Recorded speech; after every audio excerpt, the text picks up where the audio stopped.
Bienvenue sur le podcast Mise en lumière holistique. Ce podcast a pour but de rendre accessible et surtout compréhensible le développement personnel, l'univers de l'énergétique et la spiritualité.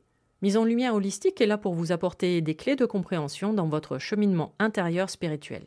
Des clés pour avancer, comprendre et œuvrer sur vous-même. Je suis Véronique Thorezin, coach, mentor et thérapeute holistique quantique. Et c'est la maladie, une sclérose en plaques, maladie neurologique dont je suis atteinte depuis plus de 15 ans, qui m'a permis de découvrir et plonger dans le monde énergétique il y a plus de 10 ans maintenant.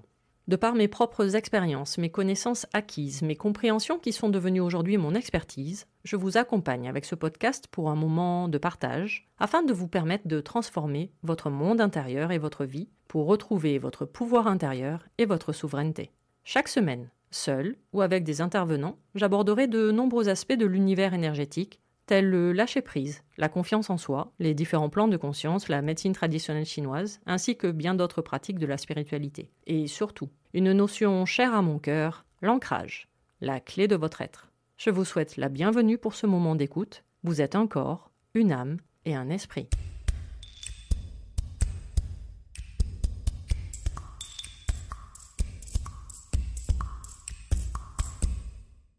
Bonjour et bienvenue pour ce nouvel épisode du podcast Mise en lumière holistique. Depuis quelques semaines, je vous parle énormément de médecine traditionnelle chinoise dans ce podcast. Eh bien, continuons pour cette semaine. En effet, si vous me suivez sur Instagram, vous avez sûrement observé mes nombreux partages sur la saison d'hiver. Donc oui, je vais venir aujourd'hui compléter l'épisode que j'ai déjà fait sur cette saison énergétique d'hiver du point de vue de la MTC. Alors non, le but aujourd'hui n'est pas de répéter ce que j'ai déjà dit dans l'épisode 37. Donc avant tout, je vous laisse le découvrir ou le redécouvrir. Car aujourd'hui, je ne vais que compléter certains aspects de la saison, de ses organes principaux, c'est-à-dire le rein et la vessie, et approfondir un peu plus l'alimentation et surtout la saveur à privilégier lors de l'hiver en version médecine traditionnelle chinoise. Commençons déjà par le rappel de base. Le cycle des saisons en MTC n'est absolument pas le même que celui que nous pouvons connaître en Occident. Il se réfère à la Lune également, et non pas uniquement au Soleil, comme dans notre calendrier grégorien, qui entre nous est faux par rapport au cycle énergétique. Donc, chaque saison dure 72 jours avec 18 jours d'intersaison de la Terre calés à chaque fois entre chaque saison. Alors une version de la MTC que j'ai apprise d'ailleurs en cours, mais également l'intersaison à la fin de l'été aux alentours de septembre, ce que l'on va appeler l'été indien. Mais avec le recul et mon expérience, l'intersaison entre chaque saison est plus logique pour moi.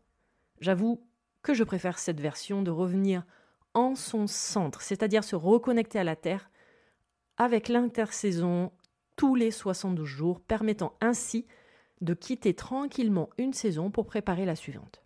Puisque c'est le précepte même de la MTC afin de ne pas tomber malade. Puisque le but de ces médecines, chinoises, tibétaines, vietnamiennes, l'Ayurveda, est d'être préventive. Donc selon la médecine traditionnelle chinoise, nous sommes en hiver, oui, depuis le 7 novembre, et ce jusqu'au 16 janvier 2024. Alors chose importante, c'est que chaque année les dates sont quasiment les mêmes, cela se joue à 1 ou 2 journées près, puisque tout est axé sur le nouvel an chinois qui se base sur la deuxième nouvelle lune du solstice d'hiver. C'est pour cela que les Asiatiques parlent de nouvel an lunaire. Voyons maintenant le cycle de l'hiver et son importance dans vos énergies du moment, puisque vous êtes venus pour cela. Donc chaque saison est associée à un élément, des organes, une couleur, des émotions et bien d'autres choses. Et l'hiver est la période d'introspection par excellence, de repli pour se reposer de tous les efforts fournis depuis le printemps, puis l'été. L'introspection commence en septembre avec l'automne, mais avec l'hiver, nous sommes vraiment au cœur du repli sur soi-même, d'un retour en son intérieur. L'hiver, c'est la saison du rein, organe porteur de la racine de notre vie, notre essence pure, le Jing. Le rein gouverne notre vie de notre conception jusqu'à notre mort. La saison d'hiver correspond également à une phase de repos, comme dans la nature, la faune et la flore qui nous entourent. C'est la saison d'introspection, où l'on rentre avant la nuit pour fuir le froid et où on se lève avec le jour. Où l'idée de vivre de manière recluse au coin du feu tranquillement. Et c'est pour cela que cette saison est associée à la couleur noire, car l'hiver représente l'apogée du yin, énergie féminine, et de couleur noire, car les nuits sont plus longues que les journées. Car c'est le moment de finir le cycle, afin justement de préparer le suivant. Mourir pour pouvoir renaître, voilà la symbolique de la saison d'hiver en MTC. Donc chaque saison est associée à une couleur, comme je vous ai dit, un élément, une odeur, un bruit, une direction, une saveur, et j'en passe. Son sens à l'hiver, c'est l'ouïe, car il est dit que le rein s'ouvre aux oreilles. Sa couleur, le noir, signe de l'inquiétude, de la peur et du coup de la polarité yin féminine. Mais également la couleur des eaux abyssales, car son élément, c'est l'eau. Sa saveur dans l'alimentation, c'est le salé. Mais ça, je vous en parle plus longuement après, puisque vous êtes venus pour cela. Ces tissus, ce sont les os et la moelle. Chaque saison est également associée à une âme. Ici, c'est la volonté. Z-I. Et c'est-à-dire qu'un rein parfaitement équilibré du point de vue énergétique vous apportera toute la volonté dans votre vie, dans chaque étape. Alors, en MTC, chaque saison est donc associée à un organe qui lui-même est associé à une entraille. Pour simplifier et comprendre, on dit qu'un organe est plein, donc de nature yang, alors qu'une entraille est considérée comme vide, donc de nature yin. Mais on est bien d'accord qu'en médecine occidentale, ce sont tous des organes. Donc le rein est l'organe plein qui est associé à la vessie, son entraille vide. Le rein et la vessie sont donc les organes associés à la saison d'hiver. Et vous allez bien comprendre l'importance du rein dans votre existence depuis votre naissance et jusqu'à votre mort en passant par toute votre croissance. J'avais déjà un peu expliqué dans les précédents épisodes dédiés à la MTC que notre corps correspond à un État ou un empire qui possède son propre gouvernement intérieur, purement fonctionnel, d'où un vocabulaire assez particulier comme par exemple un organe gouverne telle ou telle fonction. Chaque organe a également un rôle, un poste au sein de ce gouvernement. Par exemple, le cœur, c'est l'empereur. Et la rate, c'est le centre de cet empire. Le foie, son général. Et n'oubliez jamais qu'en développement personnel, il est dit que notre monde extérieur correspond à notre monde intérieur. Ben voilà un bel exemple, car nous avons déjà en nous notre propre gouvernement qui régit notre corps, donc notre vie. Et le rein est la racine de la vie, car il porte notre essence pure, ce que l'on appelle le Jing. Il gouverne notre vie, notre naissance, notre croissance, notre développement et même notre reproduction, jusqu'à notre mort.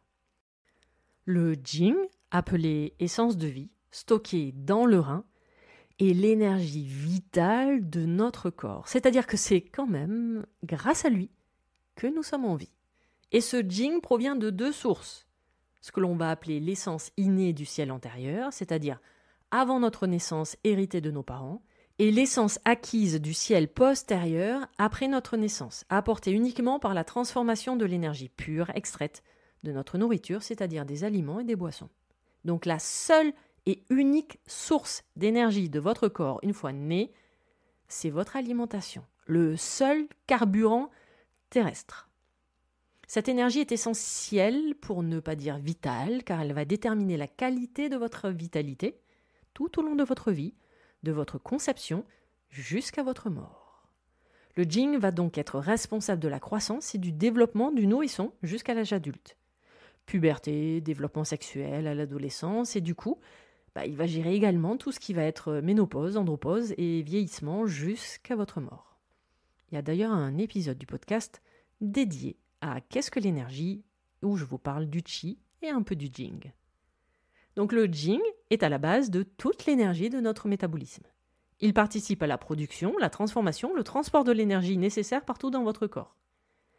Le vieillissement et la mort naturelle sont donc dus à l'extinction, l'épuisement naturel de ce Jing.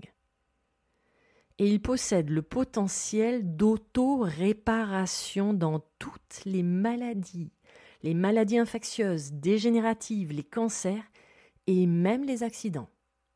Petit rappel non négligeable, nous avons absolument tous le pouvoir d'auto-guérison, mais cela va passer par tout un processus énergétique d'approfondissement de connaissance de soi-même. Rien absolument rien ne dépend de l'extérieur, hormis votre alimentation qui vous sert de carburant. Donc ce pouvoir intérieur, cette auto-guérison, c'est votre volonté, grâce à votre rein, qui va vous l'apporter. Le rein est aussi à la base du yin et du yang. C'est-à-dire que le jing possède deux polarités, deux énergies distinctes, le yin féminin et le yang masculin. Ils ont besoin l'un de l'autre pour exister. C'est d'ailleurs pour cela que le symbole représente une boule blanche dans la partie noire et inversement la boule noire dans la partie blanche. C'est pour cela que tout être humain possède les deux polarités, les deux énergies, féminines et masculines, même si nous avons pris la décision de prendre un corps d'apparence femme ou homme. Nous avons donc tous un féminin sacré et un masculin sacré. Bon, il y aura peut-être probablement un épisode de podcast en 2024 dédié à ce sujet du yin et du yang, tellement ça peut être fascinant. Le jing joue un rôle également essentiel dans notre immunité. Bon, je vous ai dit quand même tout à l'heure que c'était lui qui nous apportait notre super pouvoir d'auto-guérison. Donc on dit qu'un être en bonne santé possède un yin et un yang du rein unifié. Le rein est donc à la source de l'eau, yin, mais également du feu, yang, dans notre corps. C'est ce feu que l'on va appeler le feu de l'apport de la vie ou Mingmen qui est nécessaire pour nous mettre en route, pour nous mettre en mouvement. Nous avons besoin de cette petite flamme intérieure, cette étincelle. Je vous ai dit tout à l'heure que l'élément de la saison d'hiver, c'était l'eau. Oui, parce que le rein gouverne l'eau. Et en faisant une comparaison avec les chakras, nous sommes en plein sur le chakra sacré, sous le nombril, dont l'élément est également l'eau, lieu de la création et procréation, avec le liquide amniotique. Gardez toujours en tête que quelle que soit la pratique, tout est toujours lié comme un immense puzzle. Également, le rein va gouverner les os, la moelle, et tonifier le cerveau. Le rein s'ouvre aux oreilles et se manifeste dans les cheveux. Le rein contrôle l'ouverture et la fermeture des sphincters. Il gouverne donc les deux orifices yin du bas du corps, c'est-à-dire l'anus et l'ouverture génito-urinaire. Le jing gouverne la sexualité et toute la sphère gynécologique. La fonction et l'activité sexuelle, la fertilité, les menstruations, la puberté, ménopause et andropause sont donc régies par le rein et son essence, le jing. Le rein, l'organe principal, est associé à la vessie. C'est-à-dire que le rein fournit l'énergie, le chi nécessaire pour la transformation de ces liquides, tandis que la vessie se charge, elle, de la transformation et du transport. C'est la vessie qui va expulser l'urine grâce à son action de transformation de l'eau, le liquide alors impur provenant du travail en amont de l'intestin grêle. Ouais, ils travaillent tous main dans la main. Voyons rapidement tout ce qui va être trouble, traumatisme ou maladie dû à un déséquilibre de l'énergie du rein, puisque tout est développé beaucoup plus en détail dans l'épisode précédent dédié à l'hiver. Alors vous allez avoir par exemple, avec une bonne circulation du jing, de la concentration, des réflexes, de la conscience, de la mémoire et surtout un très bon sommeil.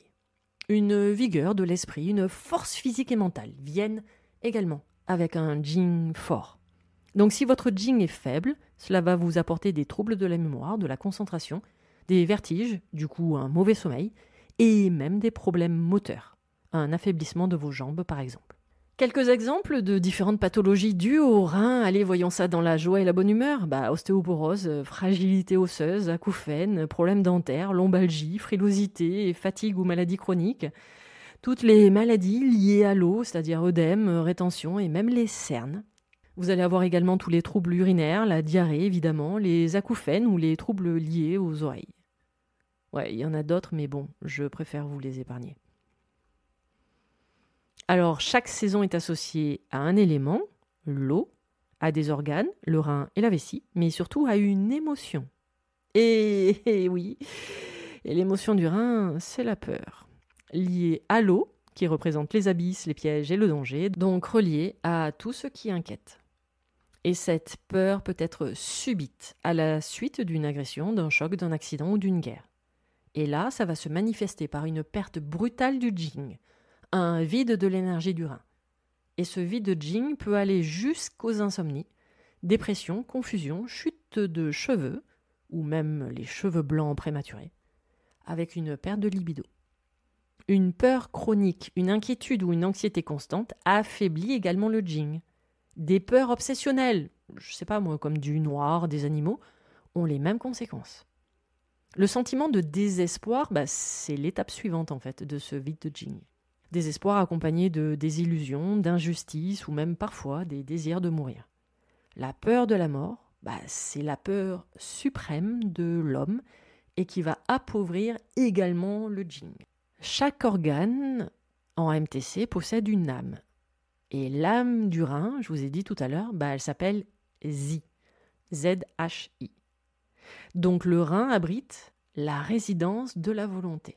C'est lui qui va déterminer notre force de volonté, notre volonté de vivre, de s'en sortir et surtout, de guérir.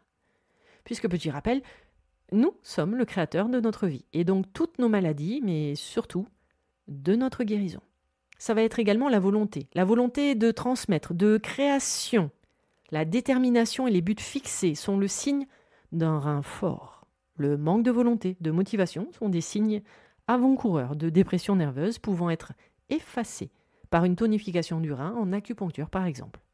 Donc si vous vivez dans la peur, l'insécurité, dans l'immobilisme sans passage à l'action, que vos projets ne prennent pas vie, que vous vivez avec prudence, que vous êtes frileux, du coup dans tous les sens du terme, que vous avez des troubles sexuels, d'impuissance ou d'absence de libido, ou au contraire un appétit sexuel insatiable, que vous avez un problème avec la peur de l'eau par exemple, vous savez que vous avez l'énergie du rein en déséquilibre. Bon, par effet qui se coule, de votre chakra sacré, de votre chakra racine également. Allez, voyons pour finir cet épisode quelques conseils pour bien vivre votre saison d'hiver en version MTC. Puisque n'oubliez pas, c'est votre rein qui construit tout votre système immunitaire, quelle que soit la maladie, passagère et surtout chronique. Comment équilibrer son énergie du rein lors de la saison de l'hiver ? Parlons alimentation avant tout. Effectivement, la diététique chinoise est l'un des 5 piliers de la MTC, avec l'acupuncture, la pharmacopée ou encore le qigong. Du coup, la MTC va catégoriser chaque aliment, selon la nature par exemple. Nature fraîche ou froide, nature tiède ou chaude, ou encore même neutre. Et non, cela n'a absolument rien à voir si l'aliment sort du congélateur ou que vous le passez au four. On parle ici de nature profonde de l'aliment et le rôle qu'il va jouer une fois assimilé et du coup des conséquences qu'il va avoir du point de vue digestif dans un premier temps, puis énergétique en général. Donc les aliments de nature froide vont avoir pour fonction de ralentir les fonctions organiques et d'agir lorsque l'on observe en soin de la chaleur dans le corps comme de l'inflammation. Les aliments de nature chaude vont stimuler les fonctions vitales du métabolisme. Et c'est bien pour cela qu'il existe des saisons, oui, c'est vraiment un truc de dingue, et encore plus quand il y a certains aliments qui sont là, par exemple au printemps ou à l'automne. Et non, c'est pas pour faire joli, c'est bien avec un prisme énergétique derrière. Et que oui, manger des aliments contre nature, c'est-à-dire pas du tout en adéquation avec le cycle de la saison et surtout votre nature intérieure, vous allez avoir des déséquilibres alimentaires pouvant se traduire, dans un premier temps, de manière flagrante, comme par exemple aucune énergie ou même des troubles de l'alimentation ou même au cas où des maladies inflammatoires. Je viens de vous parler de la nature des aliments, mais ils ont également une saveur qui va être à privilégier selon les saisons. Les cycles, toujours pareil en fait. Donc la saveur acide, c'est la saison du printemps, avec le foie et la VB pour ses organes. La saveur amère, c'est la saison de l'été, avec le cœur et l'intestin grêle pour ses organes. La saveur douce de l'intersaison de la terre, vous avez d'ailleurs un épisode entièrement dédié à son alimentation, avec ses organes, la rate et l'estomac. La saveur piquante, avec sa saison d'automne, pour l'organe du poumon et du gros intestin. Et la saveur salée, pour la saison d'hiver. Saveur salée dont je vais vous parler maintenant. Et elle a un rôle bien précis. Elle assouplit, ramollit et disperse. Alors, assouplir et ramollir, tout ce qui est dur, et vous l'avez peut-être déjà observé sur votre propre corps, votre peau plus précisément, qui va se ramollir, se flétrir même, Si vous aviez un jour des croûtes sur une blessure, celles-ci vont sauter au contact de l'eau salée. Elle peut même aller jusqu'à ramollir des kystes, des goitres ou encore même des lipomes ou des nodules. Elle va avoir un effet purgatif également qui s'explique par son mouvement énergétique qui est descendant. Donc oui, très intéressant en cas de constipation. Alors, où trouver cette saveur salée dans notre alimentation ? Alors déjà, dans aucun légume, ni les céréales et encore moins dans les légumineuses. Voilà, débrouillez-vous avec cela, ne me remerciez surtout pas. Alors si quand même, les seules céréales pour la saveur salée vont être l'avoine et l'orge. Et au niveau légumes, les algues, car oui, ce sont des légumes. Le sésame noir également va être considéré comme un super aliment, car il va nourrir directement le jing, l'essence vitale du rein que nous avons vu plus haut dans cet épisode. Non, c'est vrai que nous allons quand même retrouver cette saveur principalement dans les produits animaux. Désolé pour les végans et les végétariens. Donc dans le poisson, mais encore plus dans tout ce qui va être fruits de mer. Crabes, poulpes, sèches, crevettes, huîtres ou encore moules. On va retrouver cette saveur salée également dans la charcuterie. Alors, celle qui est naturellement et non artificiellement salée. De toute façon, gardez en tête que toute la nourriture transformée et encore plus ultra transformée par l'agroalimentaire est considérée en énergétique comme de la nourriture morte. Votre alimentation, moins elle sera transformée, plus elle sera vivante. Donc cette saveur salée, vous allez la retrouver dans le porc en général, c'est-à-dire charcuterie, jambon, pied ou rognon. Mais également dans de la viande de canard, ou un aliment typiquement français quand même, l'escargot. Ouais. Vous pouvez agrémenter vos plats avec de la sauce soja salée, évidemment, puisque la version sucrée est une aberration pour les Asiatiques. Et vous pouvez utiliser également donc le sel de cuisine, le sel de mer, la fleur de sel ou le gros sel. Toujours pareil, évidemment. Le but est de consommer cette saveur salée avec modération et parcimonie afin de nourrir l'énergie de votre rein. Car si elle est présente en excès, ça peut arriver aujourd'hui avec toute notre alimentation transformée, merci aux industriels pour cela, cela va provoquer des problèmes au niveau de vos os et déclencher de l'ostéoporose par exemple. Ça va évidemment léser l'énergie de votre rein, avoir des répercussions sur votre cœur et cela peut même ralentir votre circulation sanguine, entraîner du surpoids et même créer du mauvais cholestérol. Également, cela peut provoquer dans certains cas un effet allergique au niveau de la peau avec de l'urticaire. D'ailleurs, en parlant de surpoids, il peut être intéressant d'utiliser cette saveur salée associée à la saveur douce de l'intersaison de la terre et de ses organes, la rate et l'estomac. Est-ce que vous me voyez venir ? Ouais. Leurs effets combinés vont du coup assurer une bonne digestion en facilitant le mouvement descendant vers le rein et donc la perte de poids dans certains cas. Alors non, on ne se précipite pas sur sa salière pour en rajouter partout. Non, le but est d'utiliser le sel contenu naturellement dans les aliments préalablement cités et sans excès comme toujours pour ne pas avoir l'effet inverse. Comment prendre soin de votre rein lors de la saison d'hiver ? Sincèrement, cela peut être quand même toute l'année évidemment vu l'importance de cet organe sur votre vie et votre système immunitaire. Ai-je besoin de vous dire qu'on évite de s'exposer au froid, sans compter de bannir tout ce qui va être boisson froide, et encore plus les produits congelés, sans parler des glaces. C'est d'ailleurs pour cela que nous allons maintenir la région des reins au maximum au chaud, couverte. C'est aussi pour cela que dans certaines cultures asiatiques, les femmes portent des sortes de tabliers autour de la taille afin de maintenir cette zone au chaud.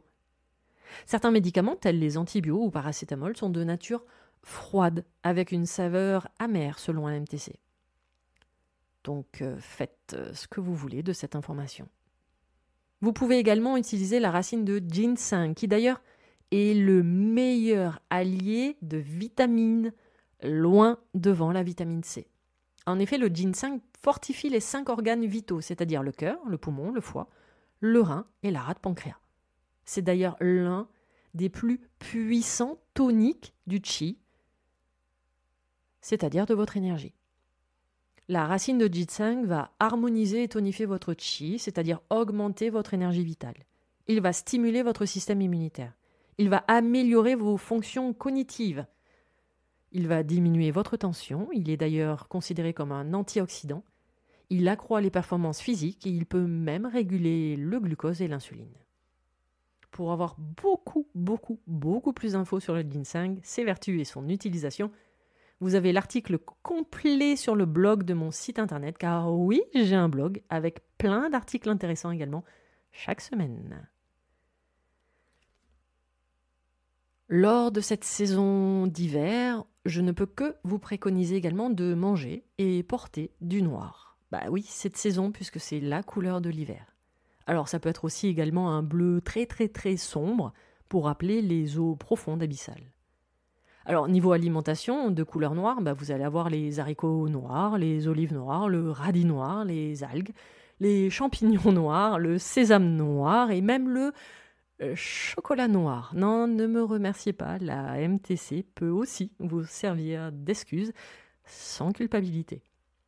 Dois-je vous rappeler que c'est une phase de repos, évidemment, puisque c'est une phase d'introspection où l'on reste au coin du feu pendant qu'il fait froid et nuit dehors. Donc n'hésitez pas à augmenter votre temps de sommeil ou vous octroyer une sieste. Reposez-vous, ralentissez, prenez soin de vous en mode cocooning. Soyez casanier, restez au chaud au coin de la cheminée avec une bouillotte sur vos reins. Ah oui, on se tient au chaud mais sans transpirer, car ça va être contre-productif. Et faites quelques sorties au grand air dans la journée. Mettez-vous en mouvement avec douceur. Votre foie vous en remerciera également pour la préparation de votre printemps, car cela évitera de la frustration et de la rumination.